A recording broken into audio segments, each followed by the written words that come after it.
Hey guys, welcome to the GM's Table. And before I get into it, I want to remind everybody to like, share, subscribe, do all that great YouTube stuff. If you want to help support the channel even deeper than that, check out the Patreon right here, link in the doobly-doo below, where you get videos early, get access to playtest PDFs, and all my books before they release. Anyways, moving on from that, I want to talk a bit about kind of tone in fantasy games. And this is kind of a response to the whole build a world in 30 days thing that a lot of channels are doing. I'm not doing it. And there's nothing against it. I actually love that. I love a lot of the in 30 days. It's a little iffy that they don't tie it to, the beginning of a month because it's tied to a Kickstarter. It's promo stuff for a Kickstarter, but that's fine. It looks like a good product coming out. And you know what? If you want to do a really creative community thing for it, awesome. The reason I'm not doing it is my current games don't really fit the structure it's wanting to build from what I'm seeing. And as I've been like watching other people do them and wanting to do some responses, I'm noticing a pattern. So I figured I'd talk about it because there's like day one is what is the name of your world? And the name of my world is it's the world in Fantastic Legends. It doesn't have a specific world name, and it's on purpose because I don't want it to. It's where do you go in the world? They'll probably call the overall world a different name, and they'll have different creation myths and all of that. And it's like, well, no, what's the real answer? Well, if the players never find out, then it doesn't matter. And at that point, I was like, okay, but that's just it's Saturday morning OSR, as well as mixing it with actual medieval kind of ideologies in places. So, okay, that's a bit of a hiccup. Day two, who is the big villain of your game? And I did a whole video about that. I might throw a card up there. I don't know. I'm feeling kind of lazy today. I got a lot of videos I got to push out. But I did a whole video on the fact that, like, in my 5e game, which isn't even my basic fantasy, it's not my Fantastic Legends, but in my 5e game, there wasn't a big villain. It's a sandbox and they could go do whatever. And they made their own through random encounters and dealing with a tree that had an old woman's face that I then rolled and turned out she's evil. She slowly grew into becoming the Wood Mother. I could write like there's some ancient evil somewhere causing all kinds of stuff, but the one my players care about is the Wood Mother. For now, she'll eventually be defeated and the game will keep going. And that doesn't fit into this. Who's this big villain you wrote? Now, typically I do have a king who's actually a lich, and it's this one I've been playing with for a long time where he's not an evil sorcerer. He hired sorcerers to make him a lich because he didn't want to die, and he's more just kind of a greedy king, more so than I control the powers of the arcane. But he doesn't matter. My players have done very little in the capital city where the king would be. They're mainly out in the woods, and in the woods they made their own villain. And as far as the story is concerned, like if this story were to be written, that would be the villain of this book. It'd probably be multi-books, but for this book, that's the villain. I didn't write it. So I don't think that fits like my style and my tone of the games I'm currently running. Again, this isn't against those other kind of games. I've run those games. With that, it's got me thinking. I run 2.5 hour sessions. When I had the time and the lifestyle where I could run 5 to 8 hour sessions, I could do these grand adventures. Now I kind of do episodes.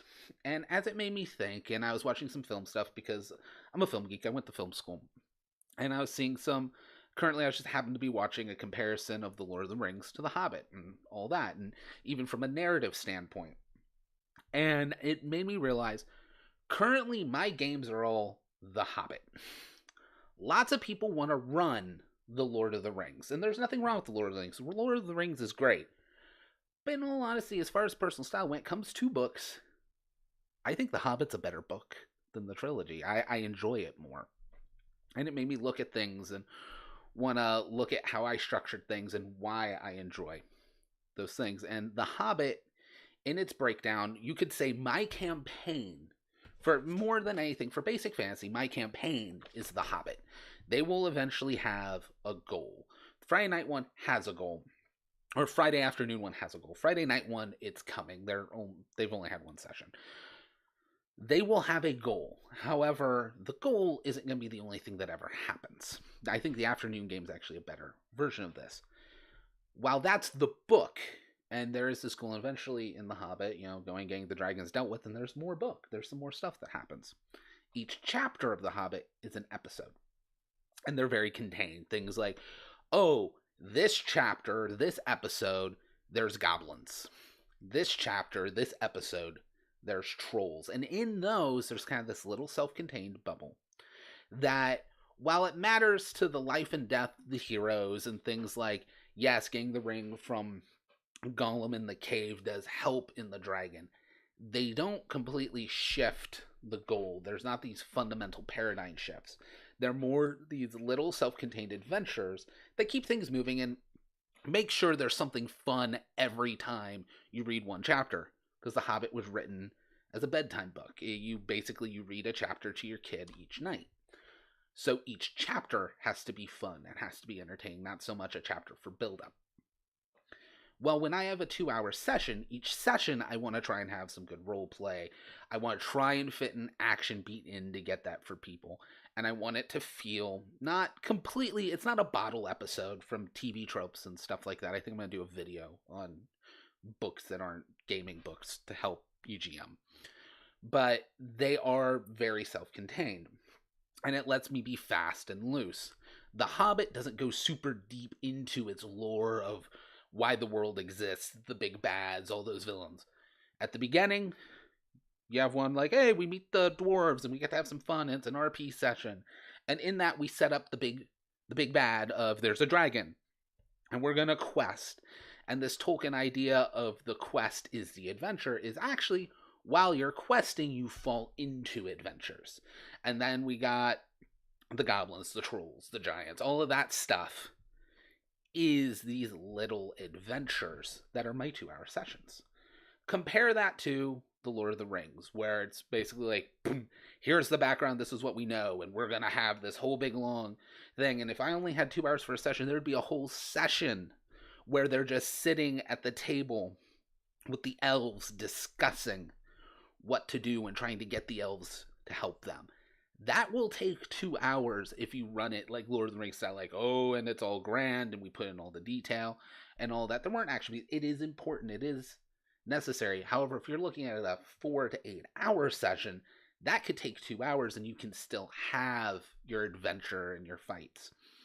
So I'm not running those big epic grand scale things. I'm running small ones. I'm running simple adventures. And I'm really, really loving it. I know I've done a video on don't over prep. And this is kind of in the same vein, but I wanted to do its own one of more, you don't need a massive world for adventure. You don't need a bunch of lore and a bunch of backstory for heroes. If you want to do it, great. I've done it, and I do it when I have the time. But don't feel bad if you don't. Have fun. Go play The Hobbit. Go have these neat little almost episodic adventures where you're carrying over, but you're like, oh, here, we're going to have a little bit of a punchy time, and we get some RP in, and we get to just have it fast and loose. I think Fantastic Legends is going to be written to run Hobbit-style OSR adventures. And I'm saying Hobbit now just for the comparison. But short, punchy adventures. Very quick. You don't need the grand scale. You can build that naturally as the adventures are strung together. And as players want to make things more important, they can. Anyways, that's it. I will catch you guys next time. Bye. If you like that video, check out another video over here. Whatever it is, it's probably pretty good. Don't forget to like, share so other people can find the channel, and subscribe right up there. YouTube now won't let me put a link to the Patreon, but there is a link down in the description below. So if you want to help support the channel, check that out, and I will catch you guys next time.